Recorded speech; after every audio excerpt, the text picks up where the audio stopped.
But welcome everybody, early birds here that are arriving to our webinar. Hope everyone is okay. And I think we're about ready to roll. So everybody, welcome to this special fireside chat. Hopefully everyone is familiar already with how Zoom works. So this is a Zoom webinar, just as a few housekeeping rules for everybody. Obviously, we have I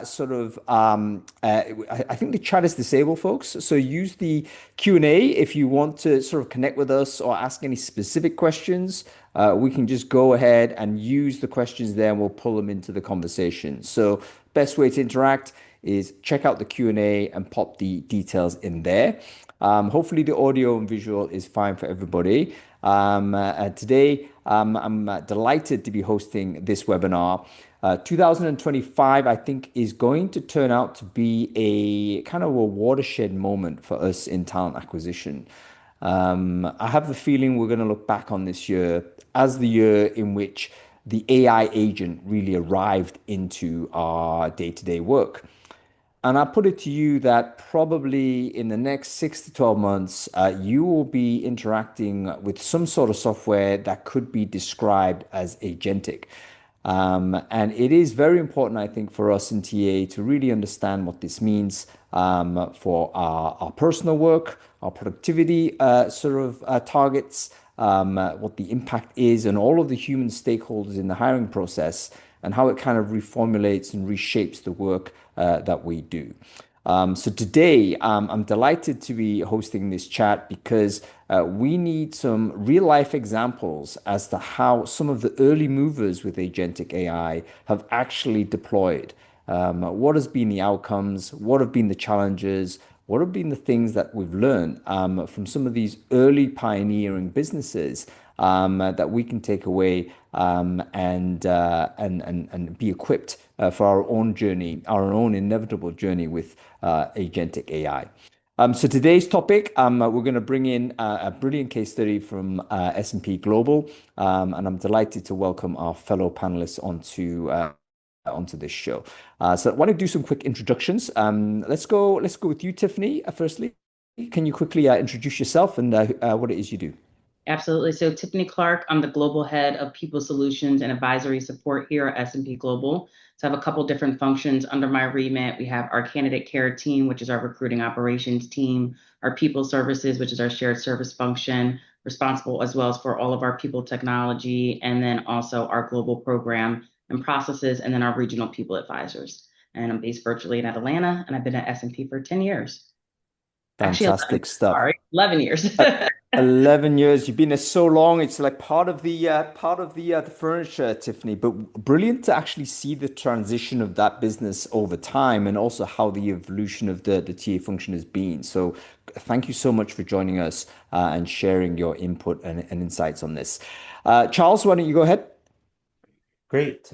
Charles Ma, I'm the Chief Operating Officer here at Good Time. Really excited to meet all of you. I'm based in the San Francisco Bay Area, and prior to Good Time, I spent about 18 years leading talent in companies like Workday and SAP. So it's always great to have conversations with leaders like Tiffany around leadership and talent and how we think about AI going forward in the future. So thanks, Hong, for having me. Yeah, fantastic stuff. And Arun, great to see you as always. Can you quickly introduce yourself? Who are you? What it is you do? Yeah, certainly. I'm one of the co-founders and CEO of Good Time. We founded Good Time back in 2017. And Good Time has definitely evolved into more of an orchestration layer that really helps candidates go from application all the way to hired. We use AI and agents to be able to really orchestrate the entire hiring process. And we are extremely honored to be working with Tiffany and helping with the hiring process at S&P Global. So really excited to tell you more about that today. And I'm based in Las Vegas.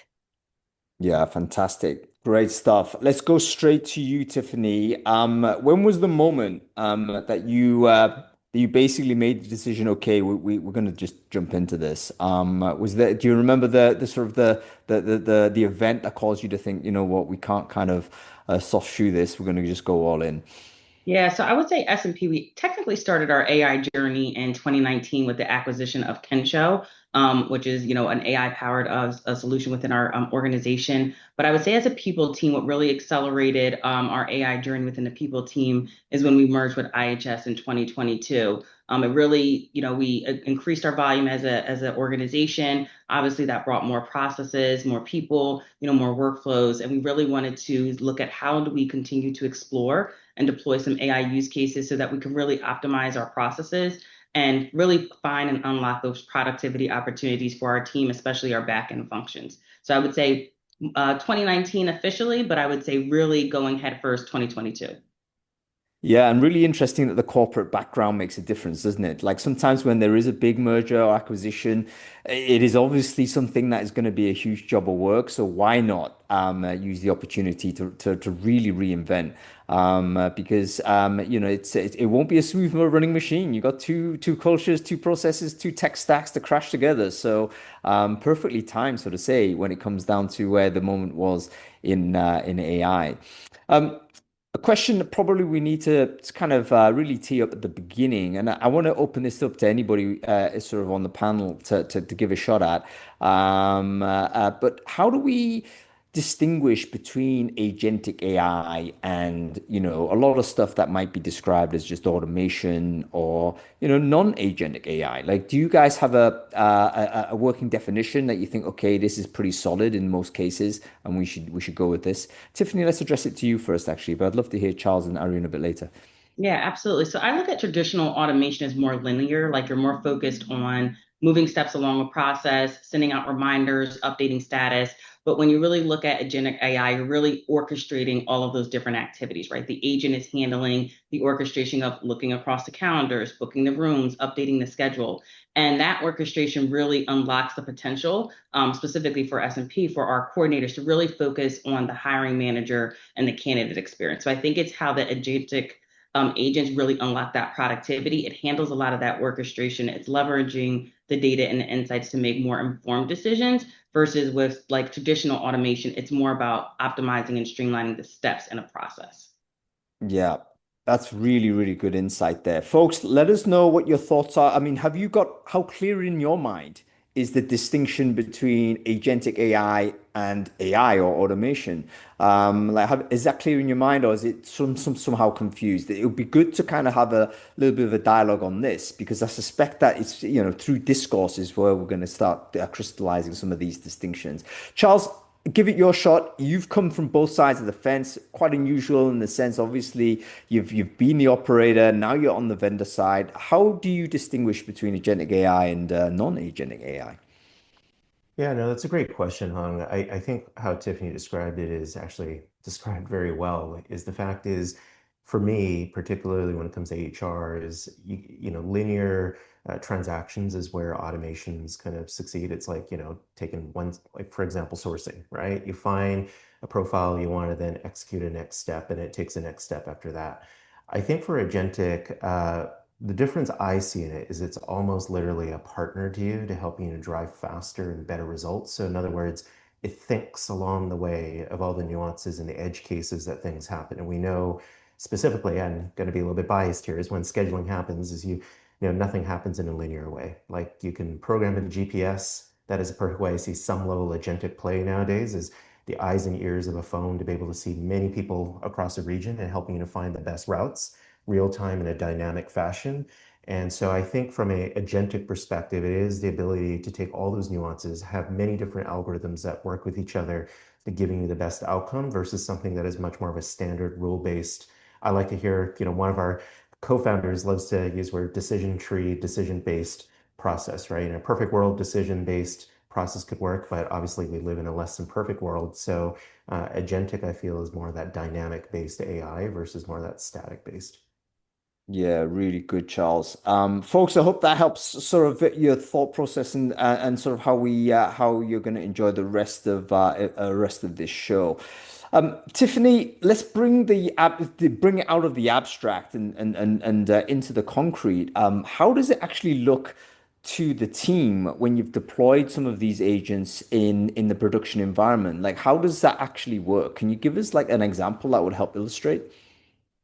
Yes, I think it's first identifying, the use case, right? The use case for us was we were having challenges with scheduling. We were currently 41 steps to actually be able to schedule a candidate, and that's one candidate. And we really wanted to reduce that. And so I think with, looking at the use case, looking at who is actually going to benefit from the use case. So we saw that we had three persona groups, well, technically four, that would be benefit from this particular type of agentic workflow. So we have our recruiters, we have our candidate care team, we have our hiring managers, and we also have our candidates, right? And so really being able to identify, like, one, what's the problem? Who are the personas that this is going to solve for? And then really identifying what's the solution for that. And so I think that is what we took in a approach from deployment. We also looked at a use case that we felt was minimum risk, right? I know there's a lot of concerns about deploying AI in the environment, especially for HR. But when we looked at, particularly scheduling, there was a minimum risk and related to, data privacy. There's a lot of,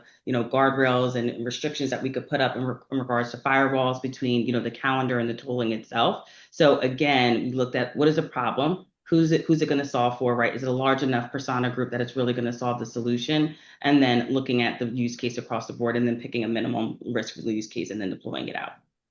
Yeah, how long has this been live, Tiffany? Like, how long have you sort of been running some of these agents in the environment there? Yeah, so we started, I think we deployed last year, Q4 of 2024. So we're Mhm. coming up into our 1 year of being fully deployed out. Yeah, yeah, really interesting. It's probably enough time for us to figure out exactly how it has impacted the work of the team that you had, like the recruiters and the recruitment coordinators. So I wonder whether you could sort of tell us sort of how that has changed. Like, how has it reshaped the jobs that these guys have done, particularly as we can anticipate a lot of the workload would have been shifted onto the agent by now. Yeah, absolutely. So I talked a little bit about the steps. So again, our care team was spending about 41 steps to be able to interview. We've reduced that to 8 steps. It was taking them about 30 minutes to schedule one interview. That's been reduced to 5 minutes.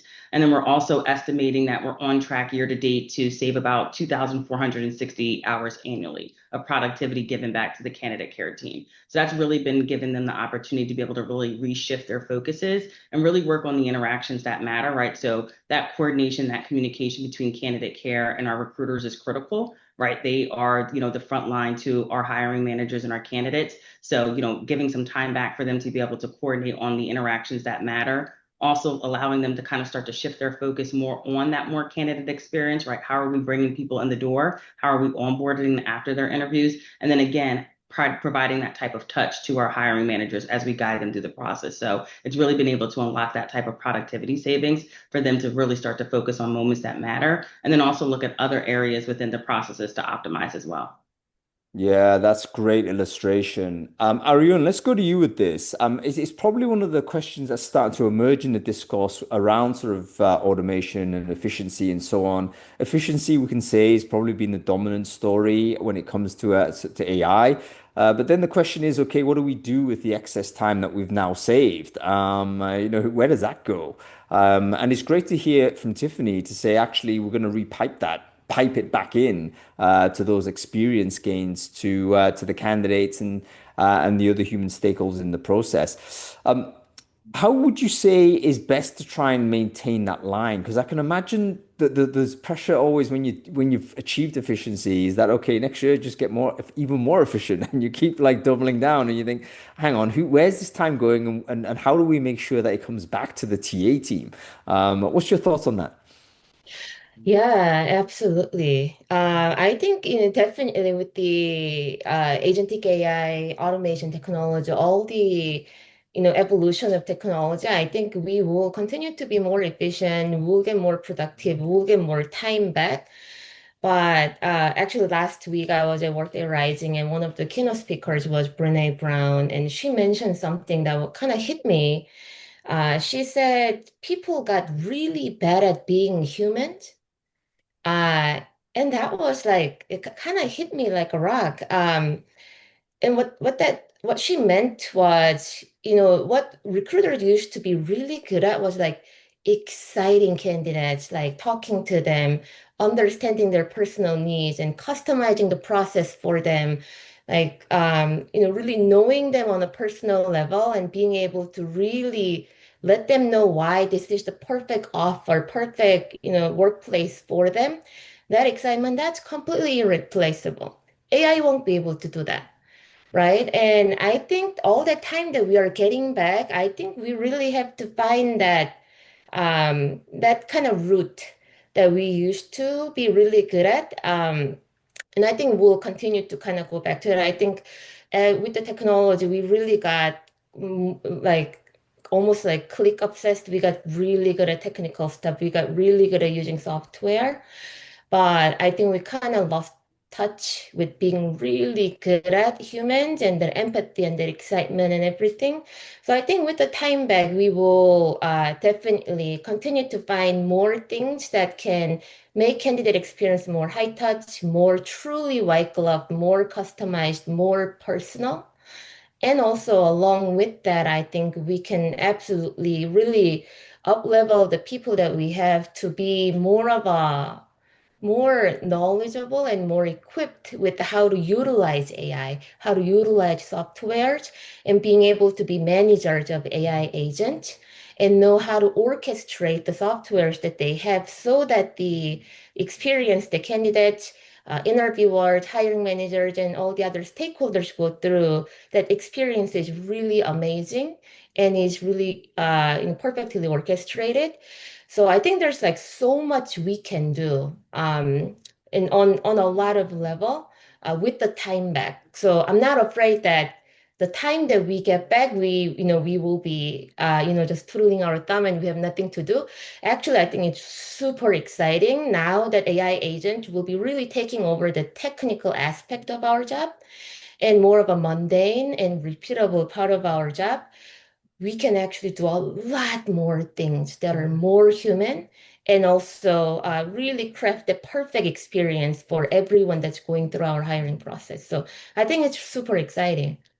Yeah, really, really interesting. And Brene Brown, obviously, great to listen to her whenever you get the chance. And I really, the line that you kind of, that Brene used, I just resonated immediately when you said it, Arian.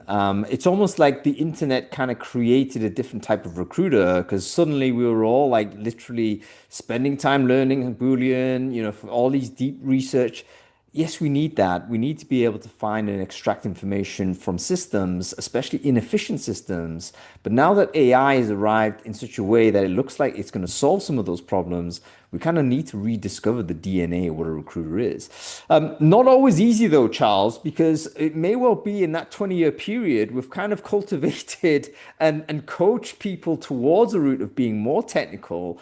How do we make sure that actually they go back to learning this human side? How do we make sure that, they're not like spending excess time doing the sourcing and doing the tactical stuff and thinking more about, okay, this higher touch work, and then moving up that sort of value chain, providing that advisory services to both candidate and the recruiter. How do we coach, I guess, recruiters back into that role? Have you got any thoughts on this? Yeah, I mean, Hung, I think it starts with how we've been incentivizing recruiters as well. I think about whether it's sales, marketing, customer success, recruiters, it's all the same as if you incentivize behaviors around tactical results faster, right? More. Those things are generally things where AI is disrupting in this moment. I know I love to kind of think about just from a pure coincidental perspective that when I was at Workday and I was leading the TA team there, one of the key things we were thinking about is how do you shift behaviors by incentivizing on experiences? And one of those things when you start thinking about experiences, Hung, is we often think about, all right, you do a candidate survey and typically say, hey, look, we got like an 80% satisfaction. Well, guess what? Most of those are hired candidates. So then you add an extra element. What about the non-hired candidates? And if the non-hired candidates get a high NPS score, then you start looking at potentially coaching folks to think about how many candidates decide to stay in the community. And those stayed in the community over 2 years, how many evolved into other roles? Now, those are forcing relationship-based skills, which Arian had mentioned around building those relationships, being the seller, inspiring candidates to think about yourself as an employer. I think it is about number one, realigning those metrics, and then number two, thinking about redeveloping your coaching programs, your training programs towards those behaviors. And I just recently spoke with a VP of talent of a large software company, and she said, you know what, Charles, one thing, and we've talked about this for years, is that we typically have always hired recruiters just to get a capacity number result. So you think about contract recruiters that are posted, it's like an easy in, easy out thing. I hate to say it, and that's what really ticks off recruiters. Well, think about creating a recruiter like an accountant role or like a lawyer role, building those standards. And Hung, I've seen you speak a ton about standards in the industry. The fact is because we're so speed oriented, we tend to hire and say, great, now just get me your 16 hires this quarter. I started thinking about, well, you know what? There's some base skills, but there's also some base practices, and there's some practices that are standard to your brand. So I know, Tiffany, you're with S&P, and there's a lot of different players similar to S&P, but everyone is going to have a unique brand. And so the question I go back to is when we help to create time, how do you shift those behaviors through incentivization, but also your training, your brand coaching, your one-on-ones? They're really focused on the other metrics you're trying to get people to, and that does take people investment from leaders. And so it is a different, I think, Hong, it's a hard thing to do because we've been so tuned in the last 10 years about how many, how much, how fast. I'm now shifting to how enjoyable, how satisfied, how many of you retained, what is that relationship kind of benchmark you're trying to create? Those things will be a big shift, I think, over the next 2 to 3 years. Yeah, really well put, Charles. And in fact, I think we've got to be very strong on that. People, leaders who are watching this show, like you have to recognize you got to go to bat for the kind of the value of the intangible. It's very easy to say, here are the numbers. And data-driven sort of decision making, of course, we're all into that. However, at the same time, we can't only look at the numbers. There's a lot of qualitative work that recruitment and the people ops function generally performs. That I feel has been lost in the conversation over the last several years. But AI agents, I think, will bring it back to the fore because that's where our real value, I think, is going to be revealed. Tiffany, let's go back to you. S&P Global is not a straightforward organization. It's a venerable organization. It's a complicated beast. We've talked about sort of getting, the acquisitions that you guys have done recently as well. How do you kind of make sure that when you're rolling out sort of AI agents, such a big revolutionary step, that you kind of maintaining a sort of a consistency across all of these different regions, different functions, and different cultures, really. Did you have a plan around that? And can you tell us about how you did it? Yeah, so first I'll kind of answer the first part of the question and talk a little bit about how do we balance global standardization and local nuances here at S&P, and then I'll kind of talk a little bit about how we took that approach and integrated it in our deployment plan. So, we always like to start with like, what is the standard process, right? Like start with the standard blanket process, and then from there we then look at what are the nuances, like where are there nuances, and I think the biggest part is why are there nuances, right? Because I think people have a tendency to lead with exceptions and nuances and make assumptions that their processes are so nuanced, right? Because it's their process.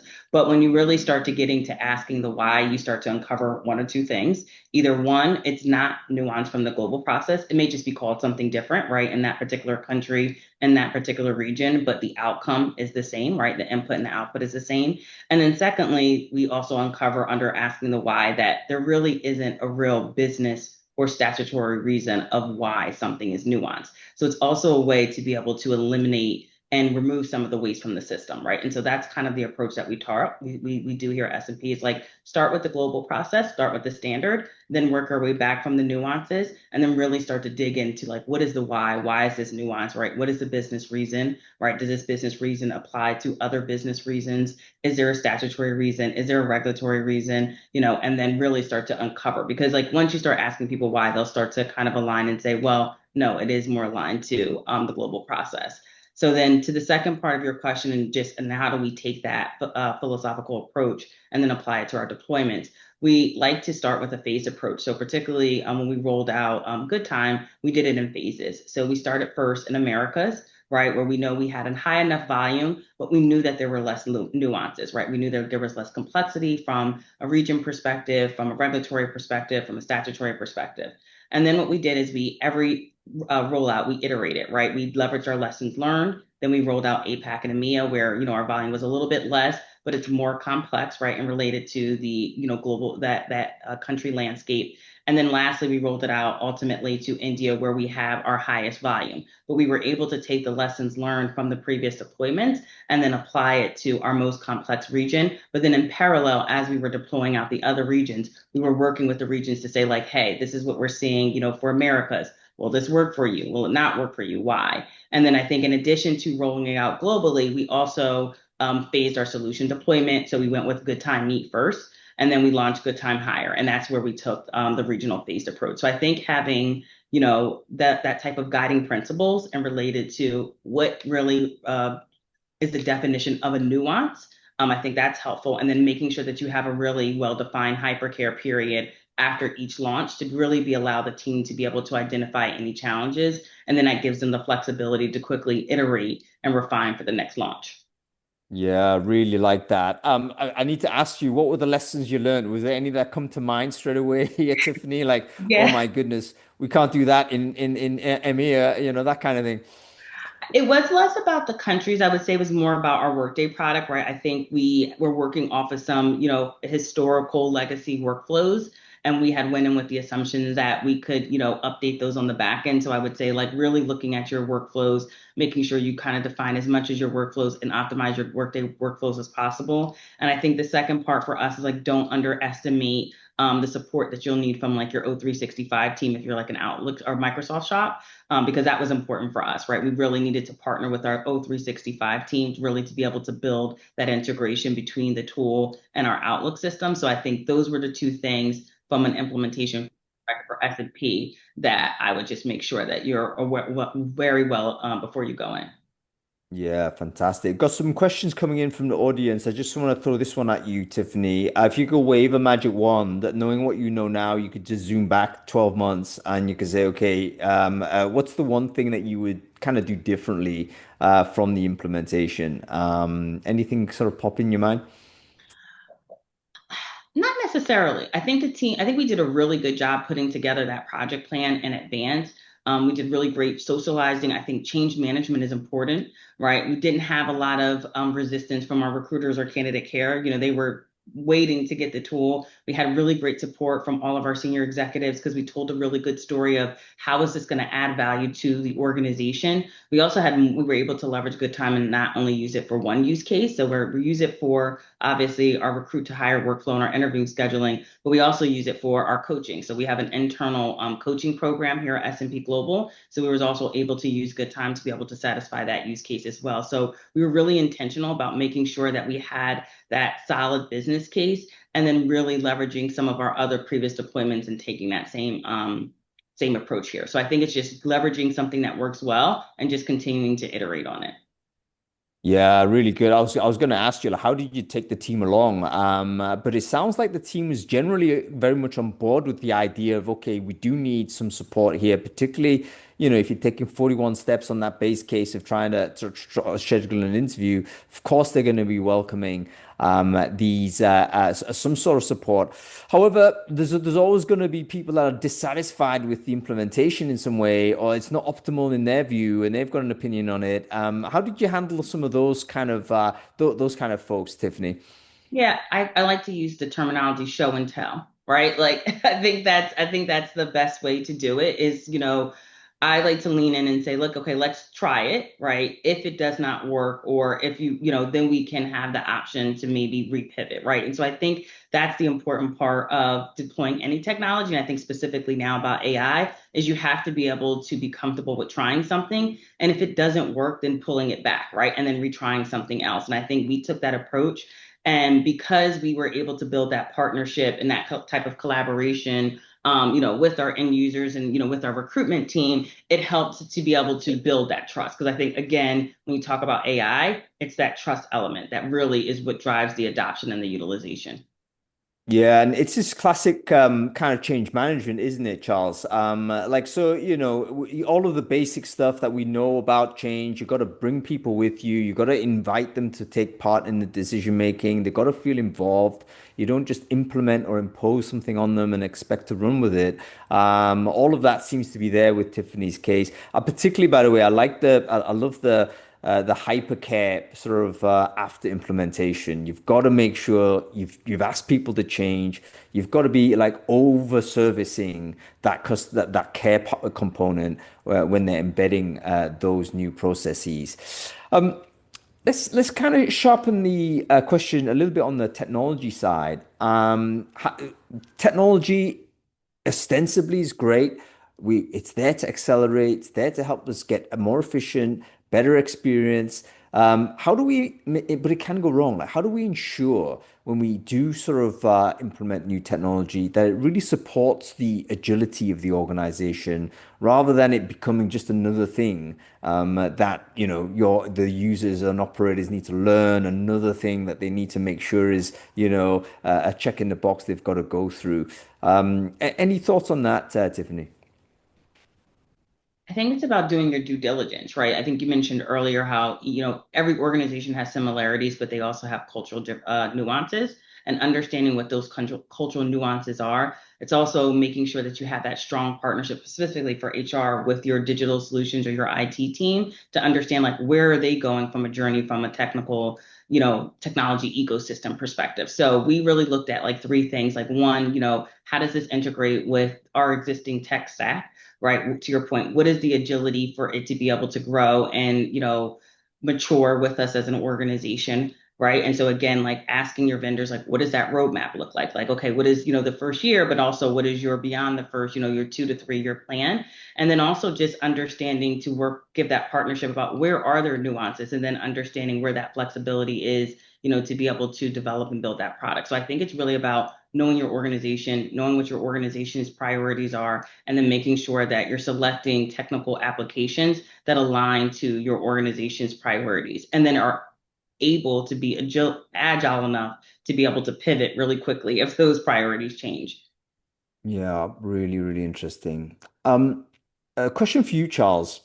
AI agents, what role do they play in ensuring that, you've got this globalized business, complex local nuances. How do AI agents support like a consistent kind of rollout? What's your thoughts on this consistent experience, I guess, for the people involved?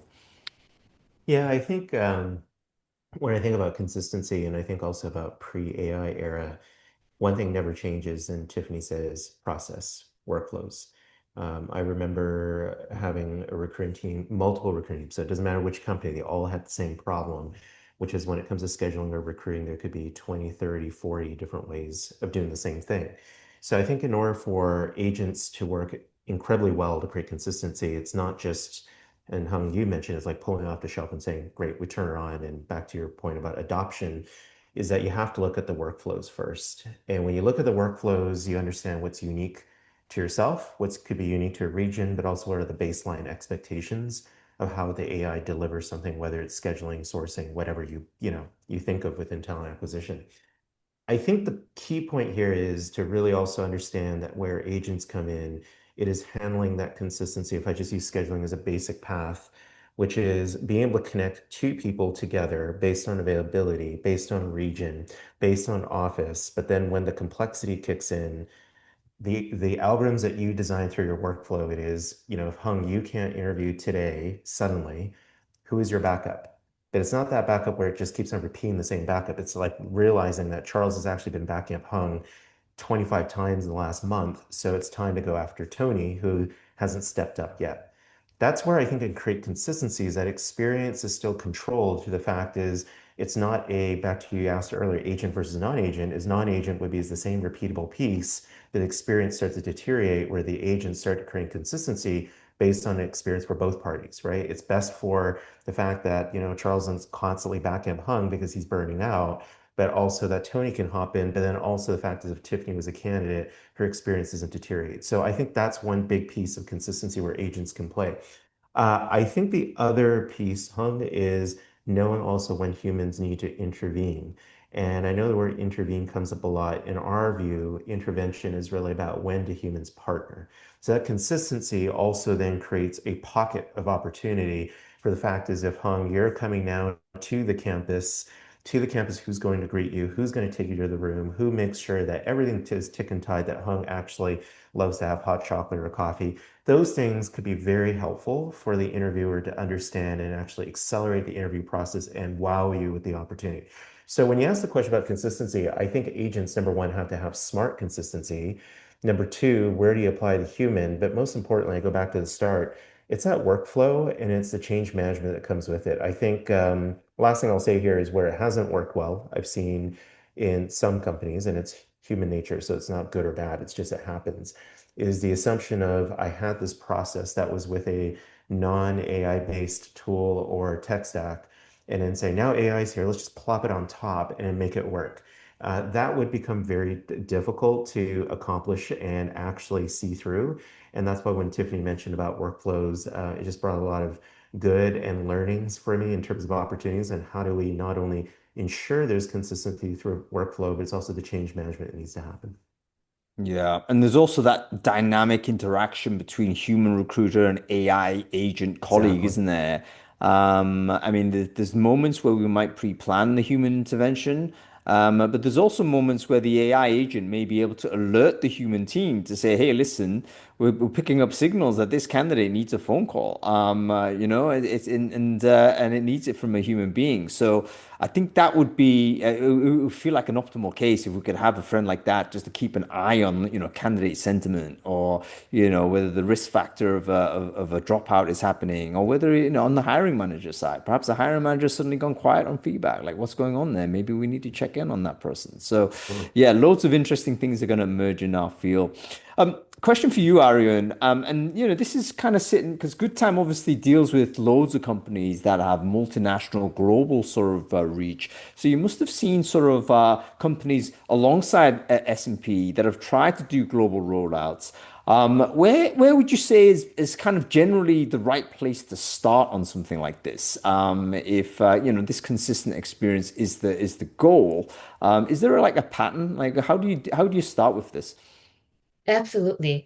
I think there's a pretty clear, distinctive pattern that we've witnessed over the last 8 to 9 years, is that when there's we've definitely seen decentralized TA orgs. Obviously, if the company is huge and on a global level, there's always pull to want to have more of a decentralized TA, or each region wants to do their own things because there's nuances to the way they do things because of the culture and everything. Or sometimes each department wants to do their own things because their department head wants to design their hiring process to their own liking. And there's, a group of companies that are more of a, decentralized TA organizations. Even if it's very global and huge organization, it has really strong leadership with really strong vision and mindset. Typically, we see a lot more success with implementation of AI agents or actually any technology when the centralization is in place, the org centralization, and also if there's really strong leadership with the really strong vision. I think that's where partnership with Tiffany and Eddie was really a complete slam dunk because from the very beginning, almost from like day zero when we started, started the conversation, we knew that there's a really strong leadership here with really clear vision where we could really partner together and create a really amazing experience for all stakeholders, even if the S&P is a really amazing, huge company. But with that vision and with that really strong leadership, we were able, and that's centralized organization, we were able to do the really successful rollout. So I think that's a really strong pattern that we've definitely seen. So I would say without even before software, I would say the right place to start is really looking at your organization. And if you really want to create consistent experience at the global level, I think that organization really needs to be centralized or and or have really strong TA leadership that can have that consistency and be able to recommend the consistency across the entire organization. And I would say that's a really distinctive pattern that we've witnessed across hundreds of customers that we've worked with. Yeah, fantastic, Arian. And sort of systems do matter, particularly these complicated organizations like S&P Global. They're gonna have complex systems already. Nothing is greenfield at this stage of that maturity of that organization. Hot in the heels of Workday Rising. What makes sort of Good Time, particularly well suited to integrate with an enterprise product like Workday and other sort of enterprise scale products of this type? Yeah, it's a great question. Workday, for example, Workday is a powerful system. I think it's almost become a de facto enterprise ERP system and also an applicant tracking system. But with that power, the powerful system, there's complexity, and that learning curve can be somewhat steep. I think Orchestra really brings the another layer on top that really allows the tasks to be completed automatically between stakeholders, candidates, interviewers, recruiters, RCs, and those tasks to be completed. And we would sync the information actions back into Workday for audit trail without really, people having to do anything. It's really the system, Orchestra as a system is talking to Workday as a system. And that really makes the mundane work kind of disappear into the background and actions just being automatically done. And that kind of lowers the learning curve when it comes to complex system like Workday. So and also what that does is that leaves human interactions to humans. So I think really that's where enterprise software is going. And I think that's why really with the systems like Workday, having that orchestration layer like Good Time is really helpful for large organizations where there's so many stakeholders, and learning a powerful system like Workday is really, it's just a lot, it's huge investment and in L&D. And having that AI agent that can actually complete the tasks without having to learn such complex system is, I think, a huge benefit and value add. And that's where Orchestra really comes in as that orchestration layer on top of Workday. Okay, thank you, Arian. Can you kind of dumb this down a little bit for me? What does it look like from a task point of view? So you talk about sort of AI agents working within and around, sort of interoperating with Workday, for instance, to complete tasks. Can you give me like an illustration of what one of those tasks might be? That'll help me kind of visualize what we're talking about here.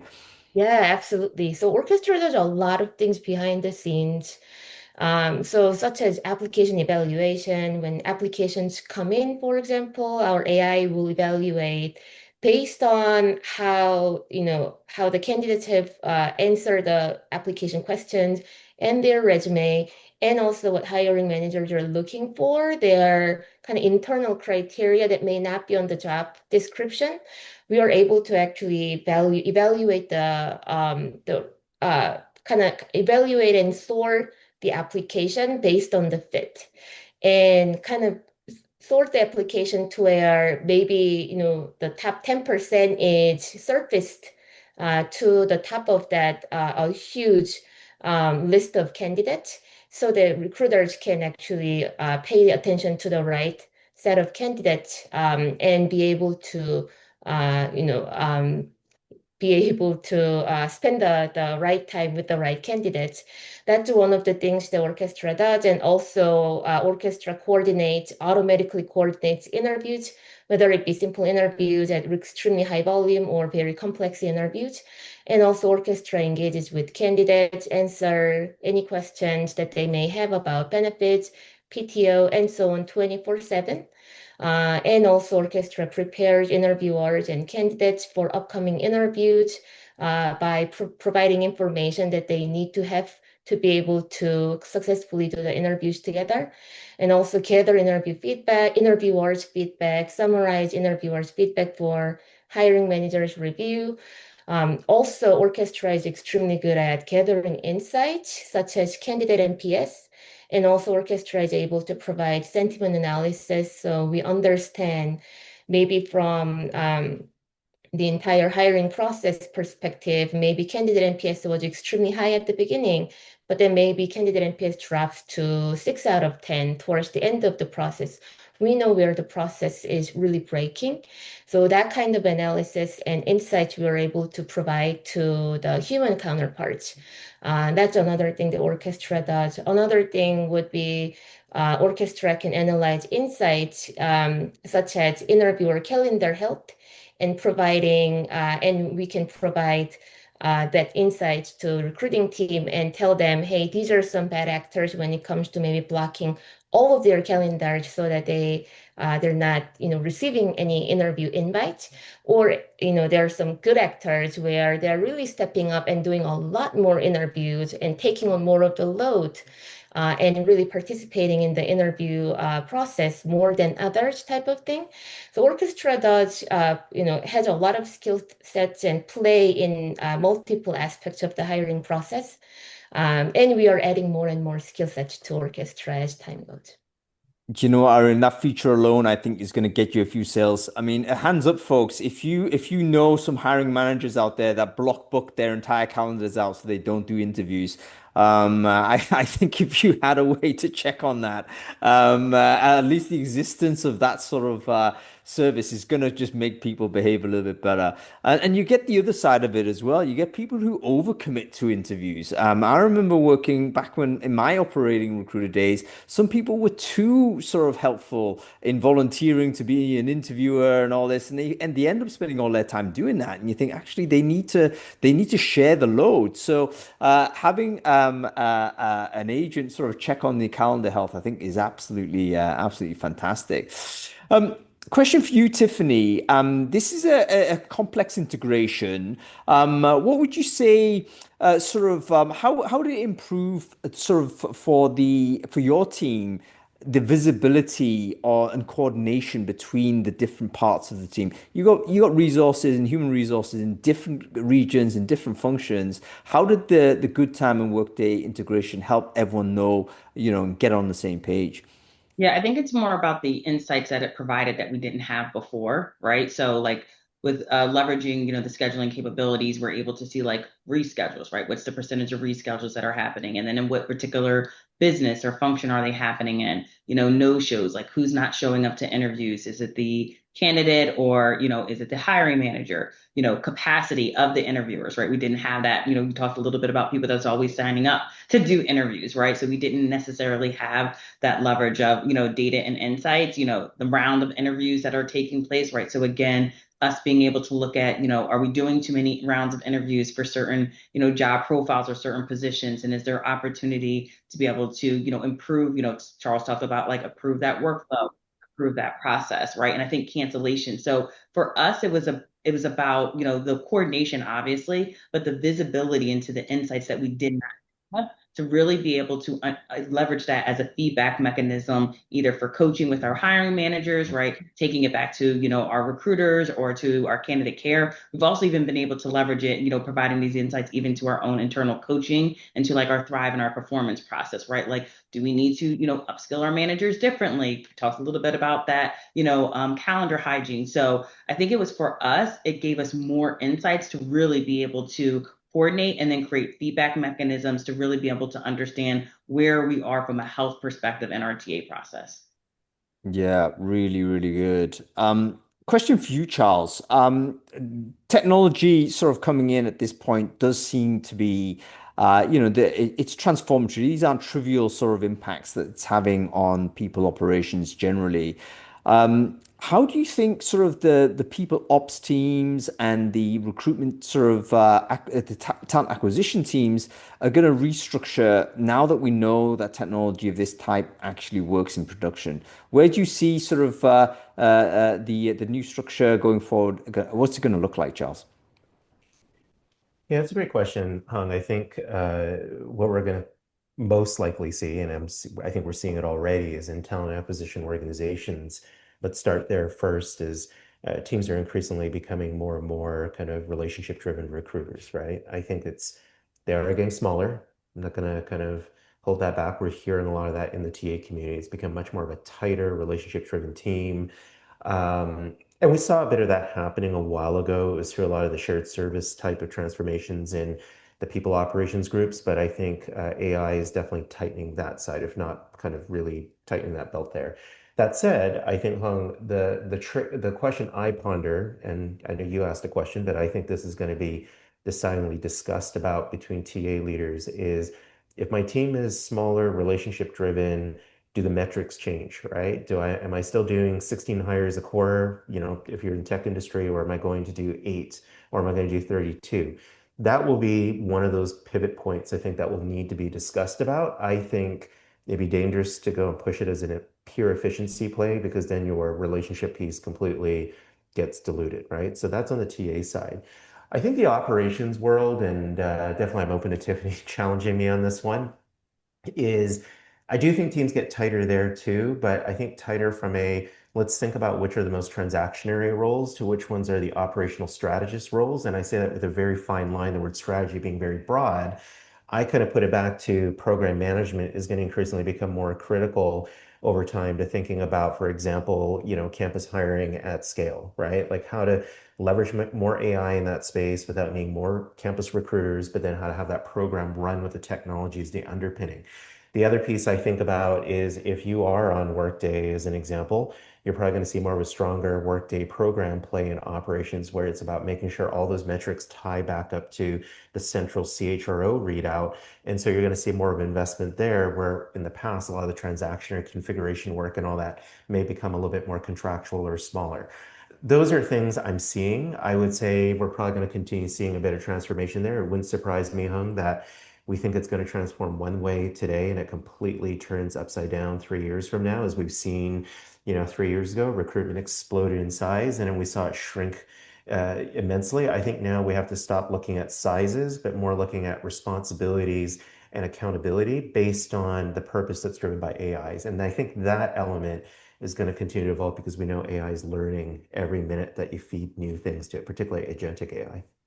Yeah, absolutely. I think definitely the future is not fixed, very fluid, and we have to be brave in making forecasts, but also with a caveat that not be overly confident with our vision for what that looks like. And by the way, I've spoke to two sort of significant training companies that train TA, and both of them have independently confirmed to me that actually there's a big shift in demand in terms of training for soft skills, training for stakeholder management, training for empathy, and kind of a big switch away from some of those technical skills, which previously was their bread and butter, technical sourcing, Boolean search, and all that type of stuff. So that's kind of a very interesting. Small data points, obviously, but I think it kind of aligns with where we're seeing the AI's impact in how we're thinking about what the humans are going to be doing. Okay, cool. Let's just switch now to questions popping into from the audience. By the way, folks, if you do have any questions for any of our wonderful guests here, do you make use of the Q&A function at the bottom? We've got Hannah sort of beavering away, picking those up for us. And we're going to sort of answer the questions there that we're not able to write an answer to on text. So first one here for Tiffany. What tips do you have in terms of making a business case for investing in AI agents? And this, I guess, I mean, you've managed to do it, Tiffany, so well done you. But your advice to other folks that are thinking, yeah, all this sounds great, but you know what? I've got this dragon of a CFO, and that person is just a no on everything. How do I convert this person? What tips do you have for that individual? Yeah, I think the first thing is have a lot of patience. Like, very transparently, I think you have to have a lot of patience and you have to have a lot of grit. All right.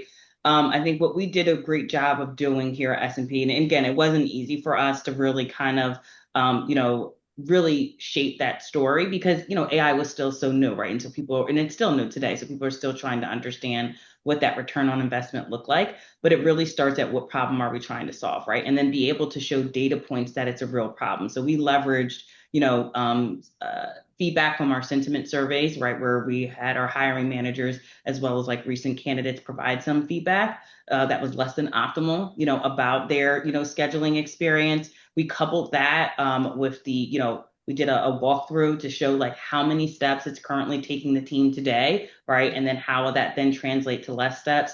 We also then use data and we're related to like, okay, if we didn't have a scheduling solution and we continue to hire at the volume that we're hiring at, like this is an additional amount of heads that we would need to be able to support the volume at the optimal experience that we want to give versus this is what that investment would look like from a technology solution. And then I think we also talked about when we presented the business case, like what's the value you're going to be able to get on day one, right? Because I think that's the thing too, is like with AI, people want to see immediate value on day one. And then what does that value look like over time, right? And so be very clear of making sure that you're maybe solving for a short term, but also thinking about what's that medium and long-term solution that you can also be able to tell that story, to your finance or to your senior executives, because they want to be able to see, the whole longevity, right? This is a long-term investment. So they want to be able to see that, they're going to get value every step of the way of that investment. So I think it's Yeah. very, very clear on what that business case is and being able to have a solution and an outcome that matches it. Yeah, fantastic. I think Tiffany needs to open up a sideline business, doing business case development coaching for the TA function. That's the fantastic stuff, Tiffany. Really interesting. And yes, sell the pain. You got to tell people, okay, this is how much it hurts doing it now. You may not feel it because we're used to it, but hey, these 41 steps that cost us money. And yeah, I love the idea that there's actually two different objectives. There's the immediate day one hit, and then what's the long-term play 3, 4, 5 years down the track. Okay, we're running short on time, folks, so we're gonna have to just blast through these questions real quick. Let's do another one here. Anybody can answer this, but maybe Aaron and Tiffany, you got a thought on this particular one. How do you navigate the compliance and regulatory environment when you're rolling out a sort of AI? And I guess there's two sort of frames here. Number one, the AI does change. This is it's not static, and neither is the regulatory environment. That's also not static.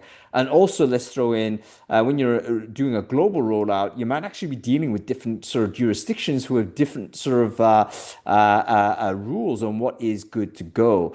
How do we deal with this? I think this is the biggest thing that basically slows down and decelerates AI adoption is as a kind of fear of compliance risk. Any thoughts? From vendor perspective, what we do is to make sure that we're always on top of all the rules that are coming out. And we have a dedicated team that is always paying attention to the new laws that are coming out. There are laws that are coming out in the United States and in Europe, and even in the United States, there are specific laws that are coming out of some municipalities in particular states and so on. So it's becoming even more and more complex.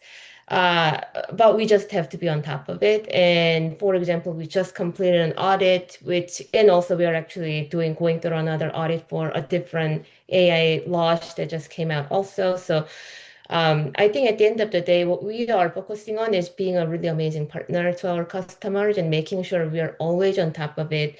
We have a team that is really keeping our engineering team also within creating the product within the guideline of um, the law as well as the ethical guidelines as well to make sure that we are providing the product within that provided guidelines and being a really amazing partner to the customers, and also providing the audit trail to our customers so that so we just went through multiple audits, and right now we are also going through another audit really proactively, but also at the same time we're actually building capability for our customers to actually audit their own results using our AI as well. So we're just like investing heavily into it. That's kind of from vendor perspective. Yeah, that's fantastic. And by the way, folks, that's actually a key question to ask vendors. Where are they? What is their relationship between their legal department and their engineering and product teams? Do they conduct audits? How are they going to make how are you going to protect the potential users of the software? What steps are you taking? And I know that Arian and all the folks at Good Time have really been, taking a leadership position on this. The human-centered AI has been sort of a core value for you guys going forward. Okay, folks, we're coming to the end of time. We're over time. I do believe we're going to get just brusquely kicked off. So we have to just rush this to a close. Thank you everyone for watching. I hope you've enjoyed it. Everyone who has registered will get a recording of this video, so you can watch again at your leisure. If you haven't seen it for the first in live, you can watch it again there. And of course, if you're interested in learning more about this case study or using or investigating Good Times Orchestra AI agents, do check out goodtime.io. Goodtime.io, it's worth your while. In fact, the website's got loads of resources in any case, but definitely check them out if you want to use AI agents effectively, but also ethically. Thank you very much for watching, everyone.